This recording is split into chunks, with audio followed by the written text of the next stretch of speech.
All right, Tim Gordon, welcome to Spiritual Strength. Excited to have you on, brother. Thanks for having me. Great to be here, Gene. Absolutely. I've been binge listening to your series with Stephanie, going through Leave and Cleave, advice for married couples, and just understanding the patriarchy, understanding your book, Case for the Patriarchy, your wife's book, Ask Your Husband, as well as Leave and Cleave. So, real excited to have you on to talk about that. Yeah, well, thanks. I'm excited to be here. And the most important thing that people need to hear is there's really only one thing in the sad, failing state of the church in the world today. Teleologically, the church won't fail, but it's failing, and we knew it would. That one thing is you have to, because we're talking to the 99.5% of people out there, you have to have your family shored up. And while we need permission from bishops to go to the Latin Mass, we need permission for bishops to represent us well. We need the right bishops to be actually holy guys instead of like these perverts that are subversive radicals. You don't need the bishops to take control of your family. And that's why that's kind of all that's left. I think it's the 11th hour in the world. Men, take control of your families. And when you take control of your families, then everyone will be ready to get to heaven. And you need zero permission for the most important thing, the only thing that really matters. And you can go find old traditional, sacramentals for the practice of the faith. You don't need your bishop's permission. That's why we're zeroing in on it. It's really an 11th hour kind of, I don't know, humor. No, I got you. When did you and Steph learn a lot about the patriarchy and all this? Was this something you were cultivated with growing up? How did you come about it? No, it's something I was noticing increasingly in, I'd say, 2018, 2019, how deeply gynocentric the world is and how deeply feminist the Catholic Church is. And then I kind of just realized sometime in 2018, 2019, as I was preparing to write the Case for Patriarchy, that this is the original sin, the original gender dysphoria, Adam acting like a woman, Eve acting like a man, and men and women are not equal in rank. We're not. And it's the central thing. It's the central leftism. It's the central subversion that they've used for over 100 years to really emplace. I hate actually talking about the spiritual warfare because I think it's overdiagnosed, but it's the quickest way to do all of the devil's work. And so I'd say 6 years ago I really started realizing what was going on. So you guys were married for quite a few years by then. Yeah, we'd been married, and I mean, Steph was never a feminist. She was always just looked up to me. I always treated her. She always treated me like a king. I always treated her like a queen. So there wasn't any deep remediation that we had to apply to our marriage. Once we realized, we always hated feminists.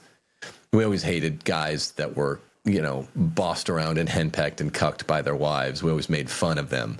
But what we came to realize was the ideological inspiration and application of this. So we didn't have to make, if you're, I was anticipating your next question, Gene. I thought it was oh, did you turn things around? I mean, like Buck Owens says from my hometown, act natural. Men and women are attracted to each other. Women are small and weak and natural followers, and men are supposed to be big and strong and natural leaders, at least of their women, their woman.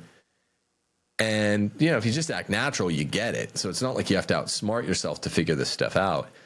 It only gets kind of smarty pants when you start looking at the provenance of the literature of the subversives and the provenance of the church that just states it so boldly. It's the church is what by today's metric would be toxic masculinity times 10.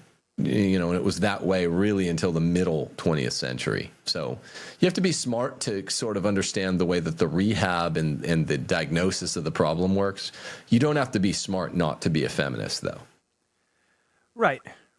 And it's we have some of that from our spiritual patrimony, but also, like you said, it's been the feminism that's indoctrinated our society. I mean, certainly going to college is, in a lot of ways, a setback because it teaches you to think the other way. I started learning this basically in two phases: one with Father Ripperger, and then two, your talk with Trent Horn about this topic. So that's when I learned more and more about the patriarchy. It was around 2019, Father Ripperger put out that 5-part series on marriage, literally the week that my wife Gina and I got married.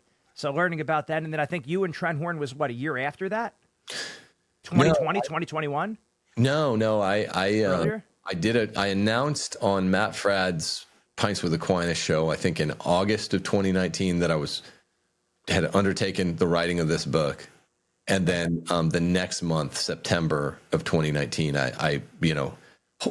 Horn called me up, and all the guys who were very normy about this and were very defensive of the feminism in the church, thinking it needed to remain in place, were looking to debate it. And then Trent Horn just got disemboweled in that debate by myself, dispatched by mine own hand. And then sorry, everything changed after that. Yeah. Well, you pulled out so many papal documents and I wasn't aware of all that. And then certainly going through Leave and Cleave, as I was reading last night, you said Steph put together the biblical sources, the church fathers, the theologians, the scholastics. It's just it's overwhelming. There's nothing that could be debated about this topic, really. It's a turd. It's an intellectual turd, which is a hell of a thing to say about the thing that one has been working on for the last 5 or 6 years. But like so much in clown world here below, in the church and in the world, the project lies with the evangelization and the conviction of the world. The project doesn't lie with the intellectual entailments or anything like that. It's an intellectual turd. Yeah, you just go through at the back of the Leave and Cleave book is something that we'd put out for free. It was the combined bibliography of Case for Patriarchy and Ask Your Husband. Then Steph read the whole Bible and pulled out every line relevant to intersexuality. After that, I think last Lent. Last Lent. And so she added some of those in, and it just got stronger, and we found some extra stuff. So that's just the super beefed up turbo bibliography showing this is a stupid question. Is there any kind of viable Christian feminism? Of course not. Men and women are not equals. Men are created first. The women are created for men, not the other way around. That's 1 Corinthians. Every patristic writes on it. Adam named Eve. She's made from his rib, not from his head. If she was his equal, she would have been made from his head. She's made from his rib. That's a dignified place. She's the heart guardian. She's not made from his foot, as Chrysostom says. That would have been undignified. But she's not his equal. She's not made from his head. She's made from his rib. Who that's ever met a woman doesn't know this stuff? People have been psyoped, so everyone forgot it. Yeah. And so it sounds like you and Steph were already along with this, but now there's other couples, of course. I mean, I could think like myself. My dad came home from work about 6 o'clock at night. My wife's dad came home about 7 o'clock at night. So the answers for most questions were ask your mother, right? And then seeing some family members here and there, even if it's just done as a joke, hey, let me ask the chief, let me ask the boss, right? So we're taught explicitly and implicitly the buck stops with mom. How do we undo that? How do young, I guess, and a lot of it goes down to, of course, your book, your course, your coaching, which, I'm happy for you to talk about, but also then how do we start breaking that cycle for young couples to start off on the right foot, as well as older couples basically breaking that cycle of what they've grown up with, because it's a hard cycle to break. It depends whether or not you have both parties on board within a marital situation. If both parties agree that functional gender dysphoria, ergonomic gender dysphoria, just feminism, doesn't work, where the woman really hates femaleness and wants to be a man and acts like a man, and vice versa. The man hates masculinity and acts like a woman. If they are both in a place where they're diagnostically prepared to accept, the obvious, that a man needs to act out his gender and a woman needs to act out her gender to adequate sex and gender, as my friend Michael Knowles will say, then it's not much work at all. It's just as simple as what Aristotle says about how do you become a harpist. You start harping. And if you start harping with proper form, it won't be perfect form at the beginning, but you start harping with proper form, you'll become a good harpist. But a virtue is exercised in the same act by which it was formed. That's Aristotle, book 2 of the Ethics. So, how do you become a builder? You start building stuff. How do you become a harpist? You start harping. And virtue is not an act, but a habit. Not a single act, it's a habit. And you just have to start doing that act multiple times, and you do it with as good a form as you can at the beginning. It'll tighten up, and eventually you will develop that muscle. You will develop that habit. So for couples that are deeply feminist, which I say is pretty much 99% of the couples I meet in or outside the church, Father Ripperger used to say it was 80% even within trad Catholicism. I was like, I think that's way conservative. He said, yeah, you're right. It's like 95%. I'm like, I still think that's conservative. Most even trad Catholics at the TLM are henpecked, if we're being honest. What are some of the signs? Oh, go ahead. We give 5 signs. I mean, like if the teenagers in the home don't respect the male, or if they say, oh, teenagers are just crazy, then it means that the dad's being low T, and the teenagers are probably learning mimetically patterns of disrespect from the mom. That's not at all normal. Teenage boys love their father if their father's manly and want to connect with him in much more profound ways than they did when they were little kids. If you ask your mom, go ask your mother. If your mom, your friend wants to know, can you spend the night, or can you go to my party, and the person you go seek out is your mom.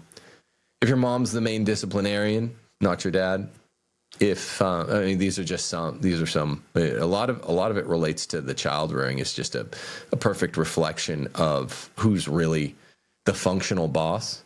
The woman can't be a boss. She wasn't created to be a boss. She's forbidden by the church from being a teacher or a doctor. It was only after Vatican II that all 4 teacher doctors of the female, the magisterial doctors were reified. We didn't have a single female doctor because that violates scripture up to Vatican II.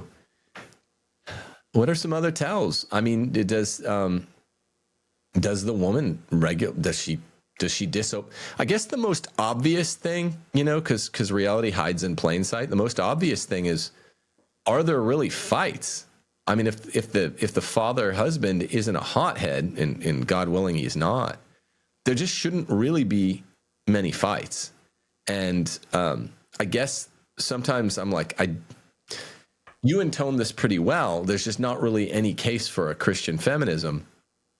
So why are people pushing back? And I don't mean just the Christian feminists. I mean all the normie and kind of right center. Like, okay, well, isn't this a more interesting, nuanced conversation? It's really not. I guess the most obvious fact that I had overlooked to this point, it only came up in one of our marriage class courses a couple weeks ago was, okay, so the 4th commandment. If trads believe that the woman is under her father's headship until the veil is lifted at her holy matrimony, and then the headship of her over her is passed to her father. That's literally what is going on there. Is passed to the husband. Sorry. Then they ought to be able to accept that the 4th commandment means it is, and all the popes have said this, it is grave matter for a wife to disobey her husband. It's a mortal sin. So it's that simple. Like if I tell my kids don't eat in the living room, that is not a violation of natural law to eat over carpet or eat in front of a TV or something.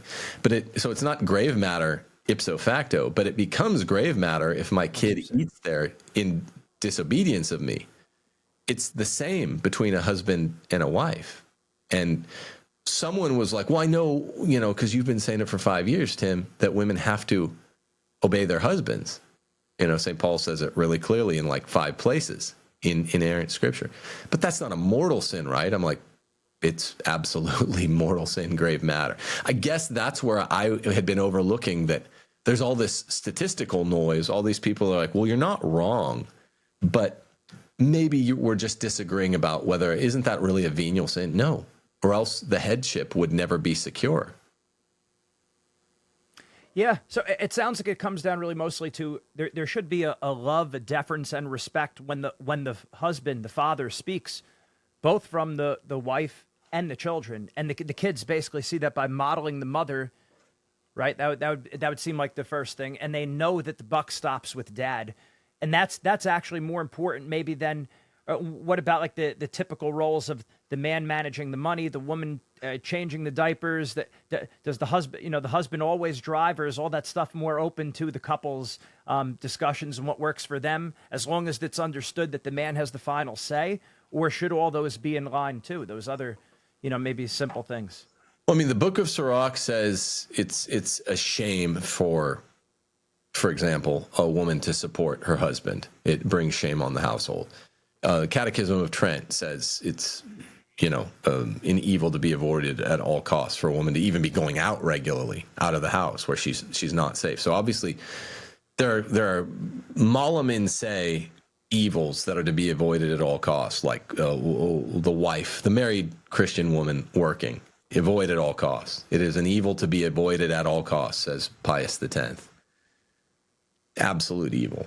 So that's categorical. That's what we'd call in law a malum in se. There are malum prohibitums, like, I don't know, I feel completely unsafe on the road given all the female drivers.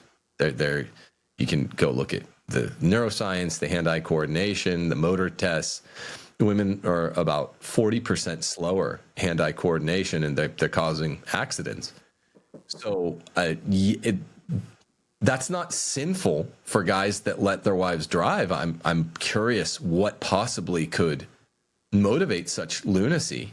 That's just not what women are not, they're not good at video games. They want to just be the passenger in that regal passenger seat. Right.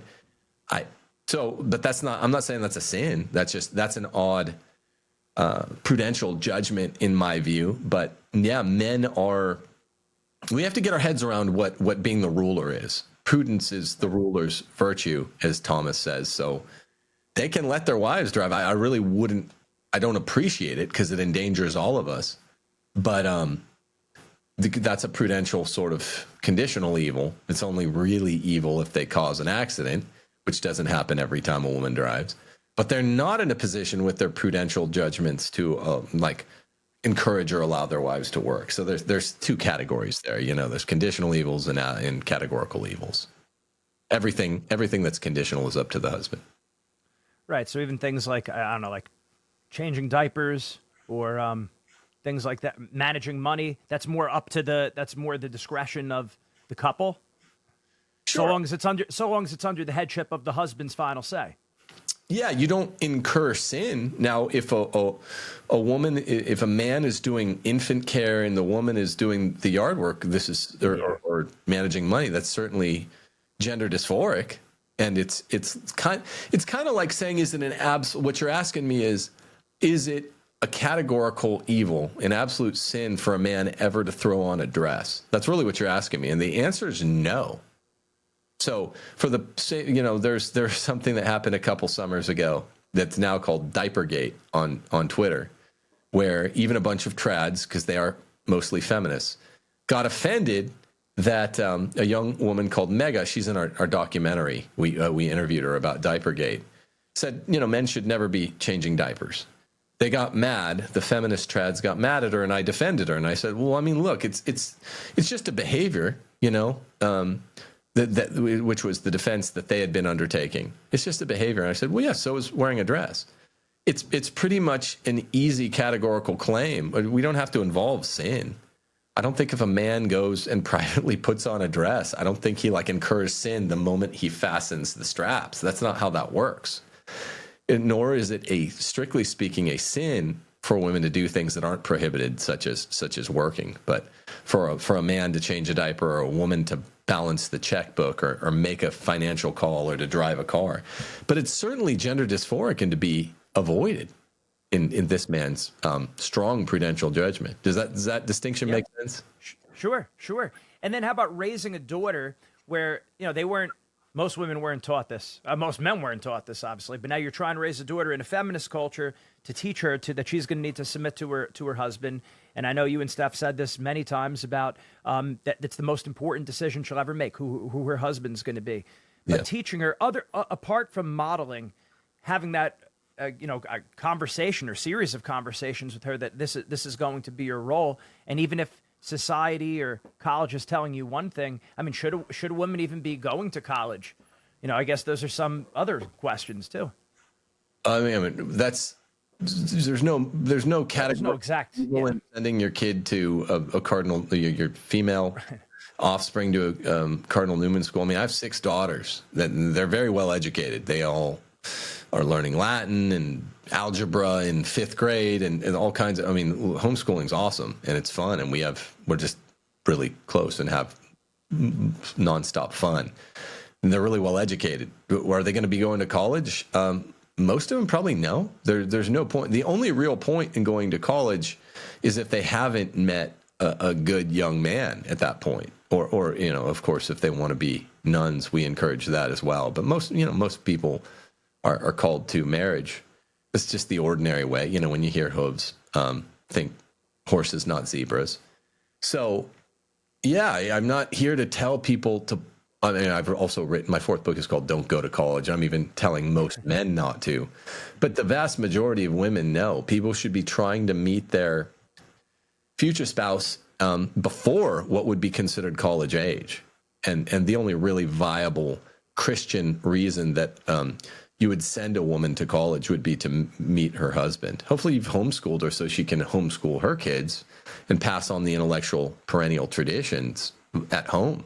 You don't need college. They don't teach them the right stuff at college. Even usually at the Cardinal Newman schools are vastly disappointing. So, short answer, no with a but, long answer, yes with an if, like Reverend Lovejoy says on The Simpsons. It is prudential. Most of this stuff falls in the prudential discretion of the father, as long as it's not a categorical evil. So I guess then how she's going to meet the guy, I guess, be getting involved in more Catholic events that are going on around you. Because if you're looking for her to meet someone before she's in a college age, you're gonna have to find ways to get her around decent guys, and that's also a tough thing. I know I grew up playing sports. I want my boys playing sports. My daughter's younger, so I think she's probably going to be around some athletes, and that's not necessarily the people you want her pulling from. I do. I want my daughters to meet good Christian athletes that grew up playing sports. I see big problems out of young guys that even trad guys that didn't play sports. This is a big conversation right now. Denigrate sports, which are military training and training to be tough and know the difference between being hurt and injured and be tough through it if you're only hurt, even if you're badly hurt, if you're not injured. And hand-eye coordination, and it beefs up and raises testosterone levels, all kinds of really important stuff that is being mischaracterized now by the anti-sports ball crowd, that like every guy that plays sports is a frat douche. That's just not true. That's just not true. You need goodly young men who are super athletes, if possible. This is the most important thing in a young man's life. In terms of natural virtue, natural sort of extra moral virtue is every young man wants to be a good athlete. And I just see huge problems when I look to folks that have avoided at least casual entanglements with their young boys in sports. That I just see big problems with Nietzschean ressentiment, trying to prove themselves in ways that no one should really feel called to prove themselves, and beards and cigars and whiskey, those things. Manhood doesn't inhere there. It inheres more in muscles than in beards or cigars or whiskey. It really inheres in doing the right thing, but muscles are closer to that than some of the trappings that a lot of the anti-sports crowds have undertaken. So yeah, I want my daughters just meeting a virtuous young sports guys that are. I happen to know some of the greatest athletes in the country in the last 10 years. 2 of the fastest white wide receivers in the country are very close friends of the show, and they're just two of the best men I've ever met. So that's what I want for my daughters. Athlete would be great. And unfortunately, just even I'm up here in New Jersey, figure it's like, even the Catholic schools here are not very Catholic, sadly. So they're not really getting necessarily even a Catholic-minded man, even if they were around those sports. It's not like around here, you almost have to go out of your way to put them around Catholic families, whether it be TLM or Opus Dei or really whoever's taking the faith serious, really trying to be Catholic, especially with all the confusion nowadays. It's you have to go out of your way to put them around people like that. You do. And that's what parenting is. It's a big onus. You're your kid's first educator. Pretty much everyone now should be homeschooling. I don't think I have to tell. I think a lot of people have come to that. It's pretty much lunacy to have your kids in any schools that you're not overseeing directly at this point, whether it's called Catholic or public. It's all the same shit. I don't think I'm going out on any limbs now. That seems to be widely understood. Yeah, homeschool your kids, just like sort of Christians did for all of our history, and try to put them into contact. Your young, your adolescent boys with good adolescent girls. If you could get some sort of co-opt where you can do, I don't know, like a dance or something that's not corny and LARPy, just a natural way where the young boys can meet young girls at, 13, 14, 15 when they're naturally very interested in that, and vice versa. And then kind of, without being weird or helicopter parenty, just set them up with good other people and have educated them morally so that they know, like, look, if I know I'm called to marriage, I really need to meet someone and marry someone young before everyone's jaded and old, and the girls become feminist jaded and the guys are getting red pill jaded. You just need to get married to someone young. Neither of you have had sex with someone else, and you form a family and you start your family together, and you don't have all these questions, pockmarks on each of your pasts, and you kind of grew up together. That's really beautiful, and that's part of the duties of parents. It's a significant portion of a parental duty suite at this point. If you talk about the suite of duties running with being parents, it's educating your kids. It's in the catechism. And then helping them to be set up to have good marriages. Yeah. What about the couple who's trying to walk it back? So again, around our area, it's like almost all the moms work, almost all of them. And are there I'm sure there's plenty of success stories that you've seen of maybe a couple that was living a certain way under the normal model of feminism, and then was able to bring it back and actually live a more authentic, or moving in the right direction of the patriarchy. Just sometimes having heroes to look up to that, hey, they were in my situation. They scaled back their lifestyle, because it's almost like families look at it, hey, it's off the table. Dual income, we have a certain lifestyle. This just is not realistic. Like, yeah, maybe people down south, but up here, that's not going to happen. You probably have seen quite a few people who have done this. I mean, whether or not, yeah, I have. And all the people that succeeded at it are the ones that just go cold turkey, like quitting any vice, horrible vice. You just had to quit and make accommodations. But it is so many people associated with this channel, friends of the channel, have done just that. And it's easy.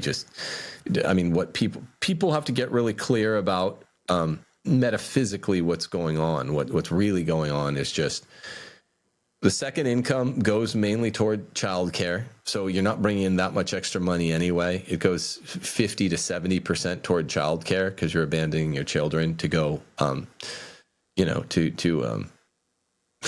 pimp your wife out.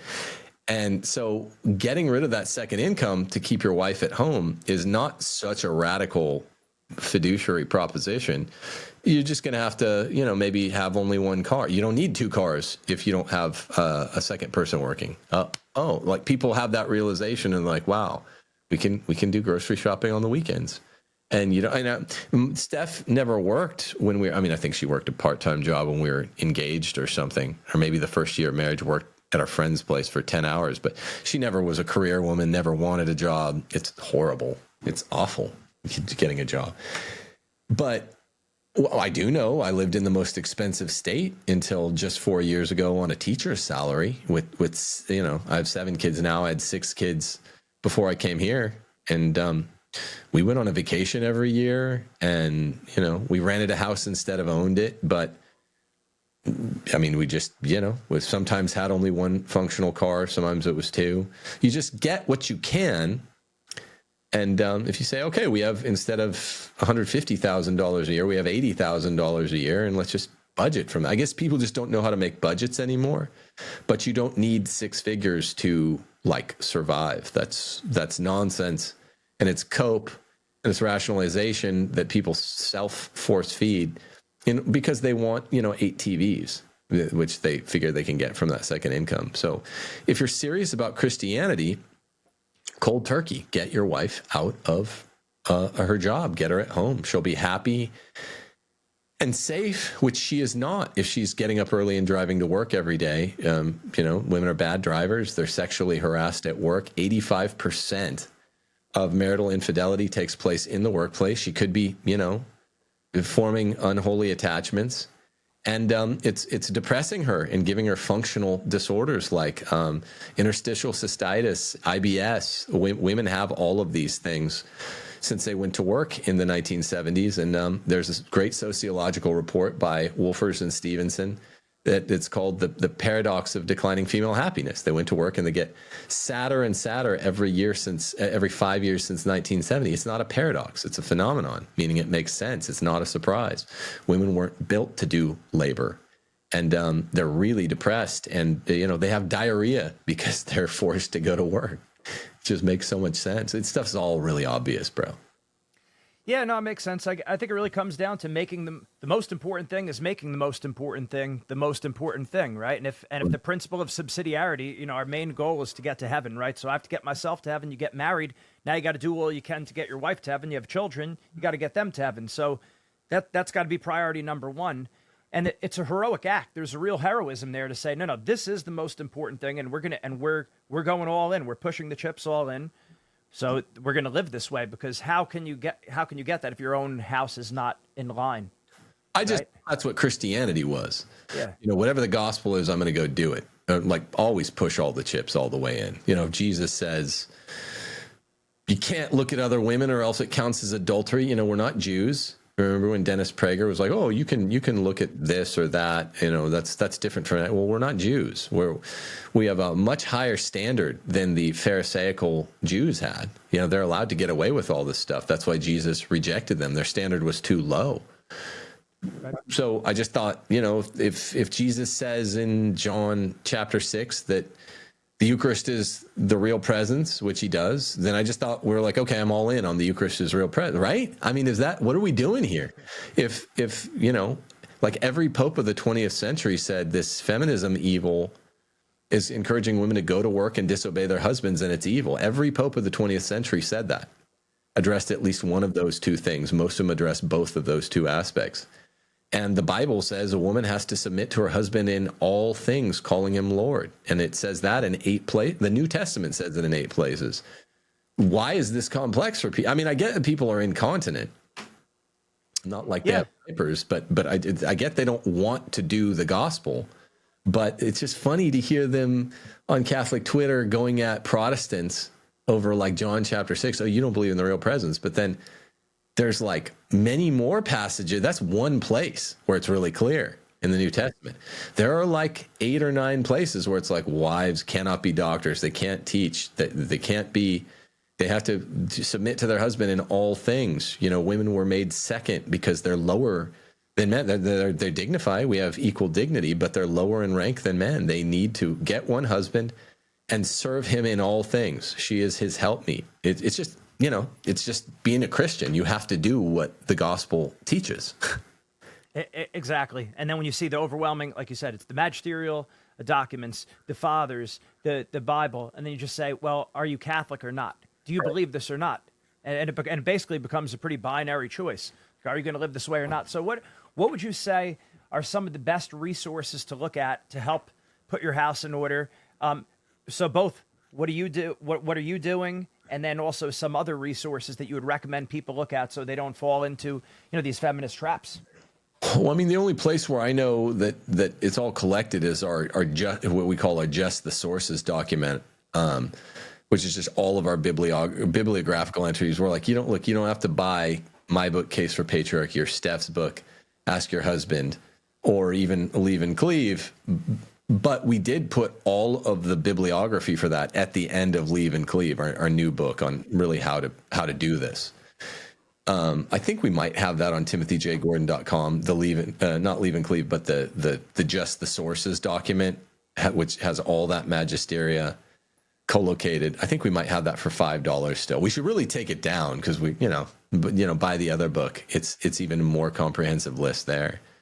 But I don't know anyone else that's done it that comprehensively, but scriptures and Fulton Sheen's 3 to Get Married makes all this stuff pretty clear. And there's a Father Kelly, who we cite a lot in our Leave and Cleave book, who has marriage manuals, the old moral manualists of the early 20th century. But I mean, it's going to be really scattershot there, unless you go where we're the only collocators of all of this stuff, where there is zero corpuscles of feminism that can coexist with Christianity, and you get that complete bibliography at the back, the appendix of Leave and Cleave, our new book. Go to timothyjgordon.com, and of course we have the class that's ongoing. Go to timothyjgordon.com, the One Flesh Marital Workshop, whose textbook is that new book. And which I've been doing, and it's excellent. I binge listened to all of them. I caught up last week. Yep, going. Cool. You found them helpful? Oh yeah, phenomenally. And it's real easy to listen to, and it's great hearing both you and Steph talk about it. Like I said, it's just super real and very applicable. Keep going. Thanks. Yeah, we promised people that it wouldn't just be a redux of the more theoretical Case for Patriarchy book or Steph's more theoretical Ask Your Husband. We're like, look, we're going to be dealing with, if you do these 9 things that were once taught, now they're censored by the church with it's basically sham, lying marriage courses, which set you up to be gender dysphoric and a feminist household. If you do these 9 very specific things, you will thrive and your household will thrive. We pretty much guarantee it, but you got to do these 9 things. We said, look, we promised everyone that bought the book and everyone that took the class, this is going to be very specific because people are really confused. And everyone in the class, I'd be interested what you thought. No pressure. Is it sufficiently specific? Everyone says yes. This is not just Case for Patriarchy Part 2. You're telling us what to go do. It's super real, and also I think one of the misconceptions that people might have going into it, like looking at it, it's like, oh, it's going to be all for the guy, the patriarch, like the man. It's going to be worse for the woman. I think it's pretty darn equal in terms. There's a great weight of responsibility that you emphasize for the man that the woman is going to benefit from. Like right away, a woman might think, oh, patriarchy, it's just going to put everything from the guy's perspective. It's like, well, that's not the end all be all right there, because the man should be dying to himself. For his wife, shouldn't be spending much time out of the home. Don't talk about his wife behind his back. You're your wife's biggest cheerleader. Like all those things that you say, they're very real and applicable right away. So for both parties, I think it helps. And having both the husband and the wife on the call, sharing real experience, like I said, I think it's great. Thanks, man. That's a lot of good sort of items you picked out of it. Yeah, I mean, women, the happiest women are married women who stay home. That's just so the sociology that's in Wolfers and Stevenson's report. There's nothing that comes close to a better lifestyle for a woman. It's a harder lifestyle to go be a nun, but doesn't conduce to more endorphin flow. Women who just meet a super, super loving guy who's a Chad and in charge. It's like they never fight. He's never barking orders at her. Just, hey, here, try to do this week. And there's just a lot of laughter and joy in the household. And I don't know how one-on-one male coaching would work. Some of my friends do it, how to turn your marriage around. You need buy-in from both parties. And that's why Steph and I just opened up intensive marriage coaching. It's 2-on-2. That's a new thing we're doing. Go to timothyjgordon.com and click the tab. But I'm like, yeah, we need to have buy-in from both parties, or else you're just kind of pissing your money away. You know, if the wife isn't like enthusiastically on board, there's other things I could say, but I won't say them online. That the husband, if he's been cucked for 10 years of marriage, and now he's trying to turn it around, and if she just will mortal sin and disobey him, you know, then I don't know what to say. The only people that are really coachable are ones that are like, okay, this isn't working. What do we do? And it's like, okay, here, do these 9 things, and this will work. Right. And it's like, where else do you go to for this? Because pre-Cane is not going to do it. They're not going to tell you this. They're going to tell you the opposite, right? Like you said, the mutual submission, things like that. Yeah, it's a lie.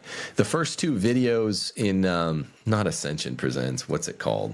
We joking. I don't know if you saw this video I did last week. Who put those videos out? I just sent them to my friend.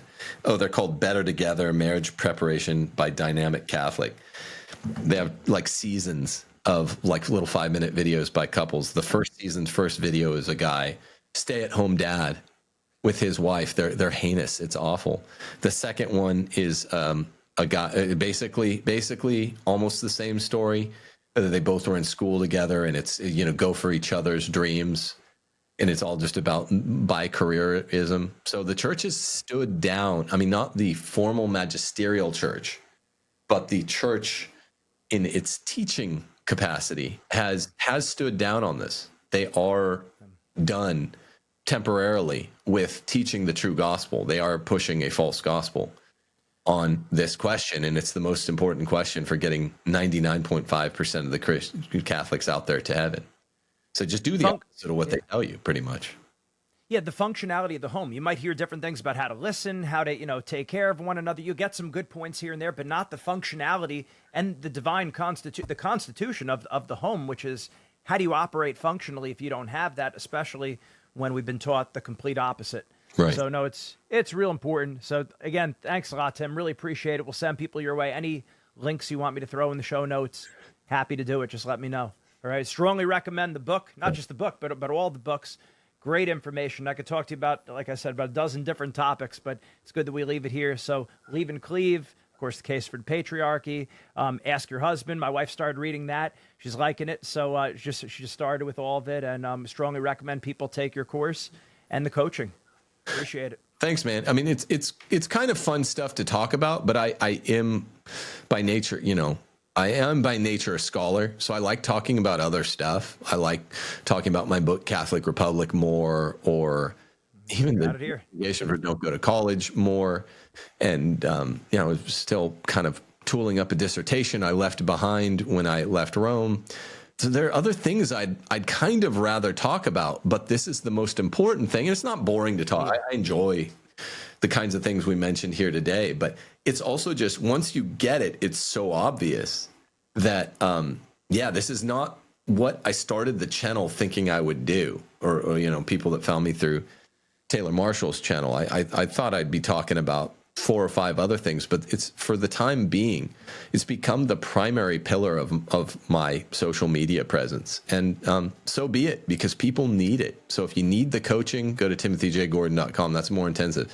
If you need a class, go to timothyjgordon.com. It's Wednesday nights. Or if you just need to start out with one of 3 books, start there. And you can turn it around. You don't need the bishops to, I want the Novus Ordo gone. I want Latin Mass. I want the pre-1962 Holy Week, whatever. That's not going to affect whether you go to heaven or hell, though. If you raise your family in a feminist household, everyone will go to hell. It's just that simple.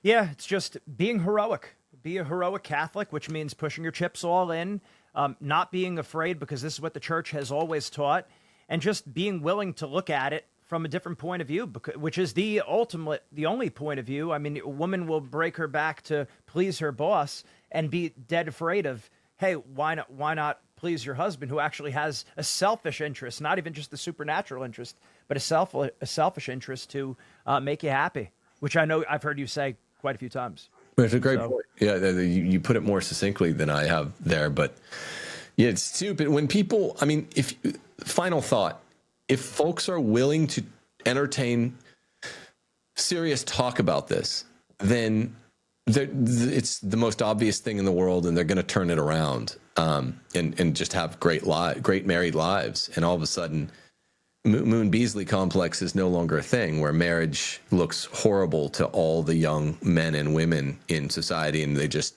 mock it all nonstop. Well, of course, feminist marriage is hell. It is a contradiction in terms. But Christian marriage, patriarchy, looks really attractive if someone will entertain the conversation with an open mind. But it's kind of like Plato's dialogues. What people do when they're seeing they're wrong is they just go off, and they're like, okay, I'm out.